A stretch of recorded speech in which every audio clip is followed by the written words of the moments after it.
Hello friends, welcome to Anand Sagar learning classes. Friends, पिछली 2 classes में हमने समास की थ्योरी कंप्लीट कर ली है और आज हम कुछ ऐसे क्वेश्चंस करेंगे समास पर जो कि एग्ज़ाम के नज़रिए से काफ़ी इम्पॉर्टेंट है। चलिए, प्रत्येक क्वेश्चन के लिए 10-10 सेकंड रखते हैं और क्वेश्चन सॉल्व करते हैं। पहला क्वेश्चन, निडर में कौन सा समास है? ए अव्ययी भाव समास, बी तत्पुरुष समास, सी कर्मधारय और डी द्वंद्व समास। चलिए, सही जवाब है ए अव्ययी भाव समास। क्यों होगा? क्योंकि निडर में नी उपसर्ग है। ठीक है, अव्ययी भाव समास क्या होता है कि पहला पद प्रधान होता है या उपसर्ग होता है, अव्यय होता है।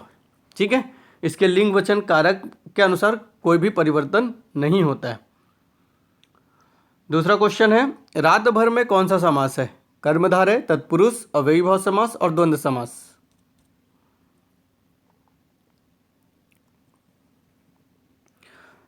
चलिए, सही जवाब है सी अव्ययी भाव समास।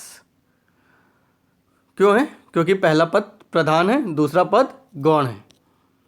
ठीक है। तीसरा क्वेश्चन, पर निंदा में कौन सा समास है? ए कर्मधारय, बी तत्पुरुष, सी अव्ययी भाव समास और डी द्वंद्व समास।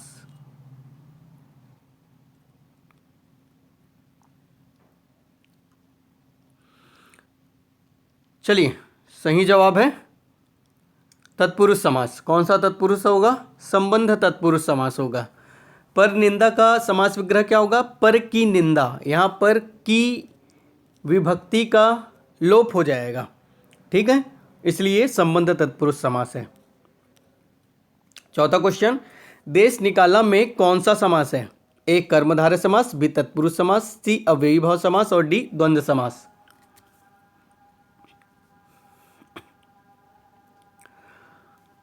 चलिए, सही जवाब है बी तत्पुरुष समास।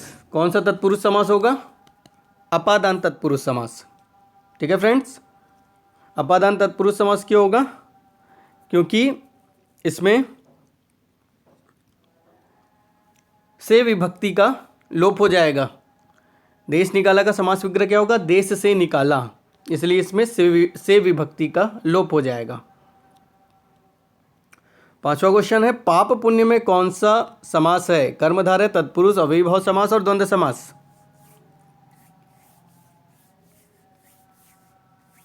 चलिए, बहुत आसान क्वेश्चन था। पाप पुण्य में द्वंद्व समास होगा। ठीक है, इसका समास विग्रह क्या होगा? पाप और पुण्य, इसमें दोनों पद प्रधान होते हैं द्वंद्व समास में। ठीक है, दोनों पद समान होते हैं। छठवां क्वेश्चन है, अंधकूप में कौन सा समास है? कर्मधारय, तत्पुरुष, अव्ययी भाव समास और द्वंद्व समास।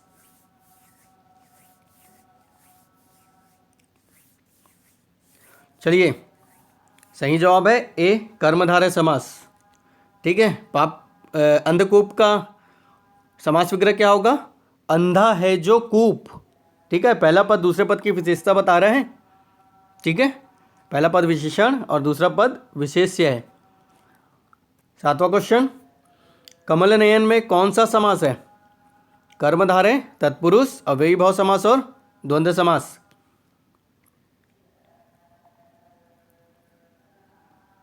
चलिए, सही जवाब है ए कर्मधारय समास। कमल नयन का समास विग्रह क्या होगा? कमल के समान नयन, मतलब पहला पद दूसरे पद की विशेषता बता रहा है। पहला पद विशेषण और दूसरा पद विशेष्य है। आठवां क्वेश्चन है, कैलाशपति में कौन सा समास है? कर्मधारय, अव्ययी भाव समास, बहुब्रीहि समास और द्वंद्व समास।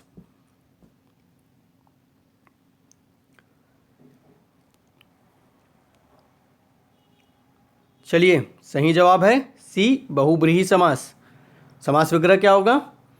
कैलाश पर्वत का पति या कैलाश पर्वत का स्वामी कौन है?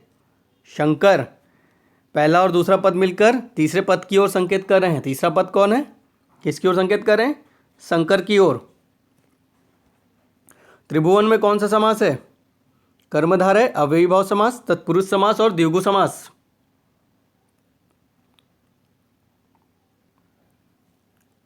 चलिए, बहुत आसान क्वेश्चन था। डी द्विगु समास। संख्यावाचक समास है, त्रिभुवन, ठीक है, 3 भुवनों का समाहार, ठीक है। चलिए, दशानन में कौन सा समास है? बहुब्रीहि समास, अव्ययी भाव समास, तत्पुरुष समास और कर्मधारय समास।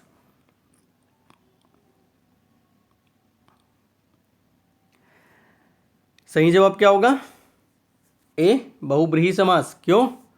10 है जिसके आनन, आनन मतलब होता है मुख, ठीक है, जिसके 10 सिर हैं, 10 मुख हैं। कौन है वो? रावण। तो पहला और दूसरा पद मिलकर किसी तीसरे पद दशानन की, रावण की ओर संकेत कर रहे हैं। 11वां क्वेश्चन, भीमार्जुन में कौन सा समास है? बहुब्रीहि समास, द्वंद्व समास, तत्पुरुष समास और कर्मधारय समास।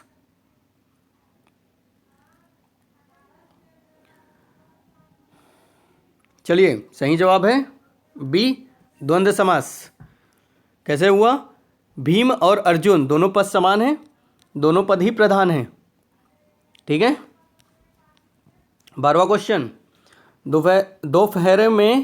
दोपहर में कौन सा समास है? द्विगु समास, द्वंद्व समास, तत्पुरुष समास, कर्मधारय समास।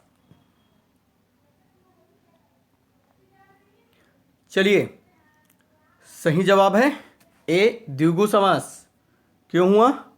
इसका संधि विच्छेद होगा, 2 पहरों का समाहार, 2 आ रहा है, संख्यावाचक है, इसलिए द्विगु समास होगा।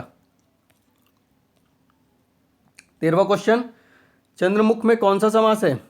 द्विगु समास, द्वंद्व समास, तत्पुरुष समास, कर्मधारय समास।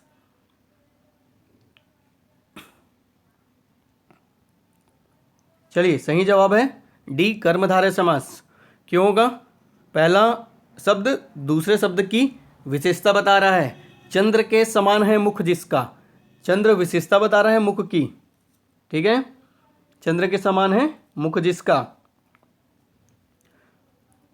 बलहीन में कौन सा समास है? बलहीन में कौन सा समास है? द्विगु, द्वंद्व, तत्पुरुष, कर्मधारय।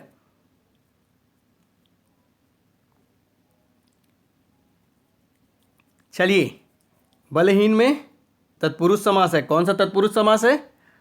अपादान तत्पुरुष समास। बल से हीन समास विग्रह होगा, बल से हीन मतलब इसमें से विभक्ति का लोप हो जाएगा, ठीक है। चलिए, आज का आखिरी क्वेश्चन और एग्जाम में सबसे इंपॉर्टेंट क्वेश्चन, बार बार रिपीट करता है। दही बड़ा में कौन सा समास है? द्विगु समास, द्वंद्व समास, अव्ययी भाव समास और तत्पुरुष समास।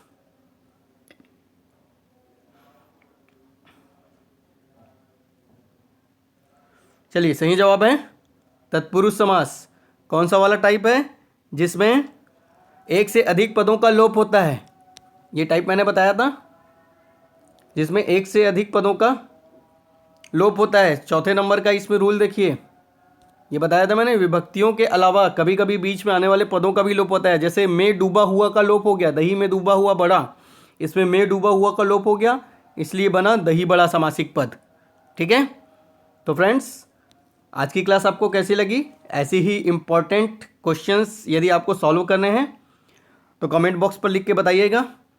यदि क्लास आपको पसंद आई हो तो लाइक कीजिए, शेयर कीजिए, ज़्यादा से ज़्यादा सब्सक्राइब कीजिए, ठीक है फ्रेंड्स। आज के लिए इतना ही। अगली क्लास तक के लिए हैव अ नाइस डे।